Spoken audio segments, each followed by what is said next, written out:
आवे मंदिर पारा जरूर आवे। मैं बोए हाँ जवारा आवे मंदिर पारा जरूर आवे। जरूर आवे दाई जरूर आवे, जरूर आवे माता जरूर आवे। मैं बोए हाँ जवारा आवे मंदिर पारा जरूर आवे। मैं बोए हाँ जवारा आवे मंदिर पारा जरूर आवे।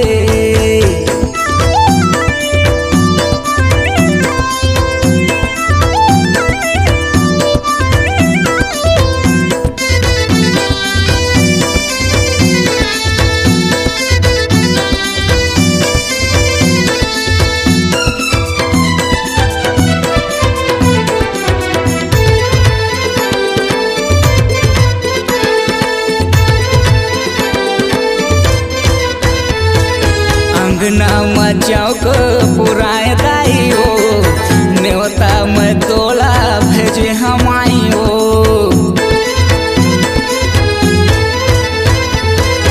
अंगना में चौक पुराए दाई हो, न्योता में तोला भेजे हमाई हो। तया पे मरवा रानी जरूर आवे, तया पे सरवंगला जरूर आवे। मैं बोए हाँ जवारा आवे मंदिर पारा जरूर आवे। मैं बोए हाँ जवारा आवे मंदिर पारा जरूर आवे।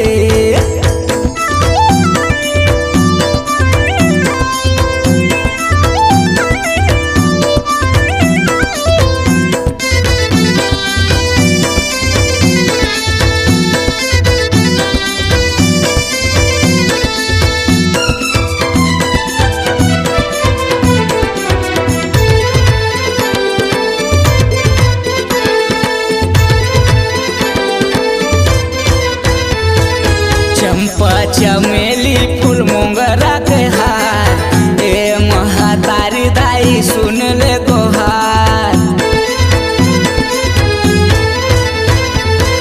चंपा चमेली फूल मोंगरा के हार, ए महातारी दाई सुन ले गोहार। जरूर आवे दाई जरूर आवे, बमिंदी के महामाई जरूर आवे।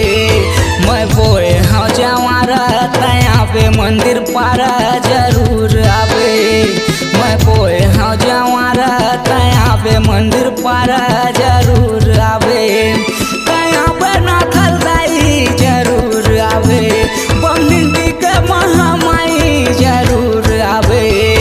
मैं बोए हाँ जवारा आवे मंदिर पारा जरूर आवे। मैं बोए हाँ जवारा आवे मंदिर पारा जरूर आवे। मैं बोए हाँ जवारा आवे मंदिर पारा जरूर आवे।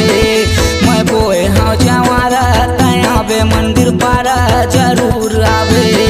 मैं बोए हाँ जवारा आवे मंदिर पारा जरूर आवे। आपकी आवाज ही आपकी पहचान है।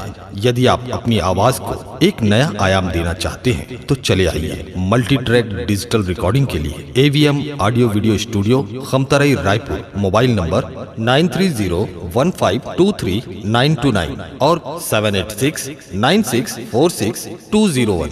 यदि आप नए एवं पुराने गीत सुनना चाहते हैं तो avmgana.com में जाकर गाना फ्री डाउनलोड करें और YouTube चैनल में AVM गाना और KK कैसेट्स को सब्सक्राइब करें।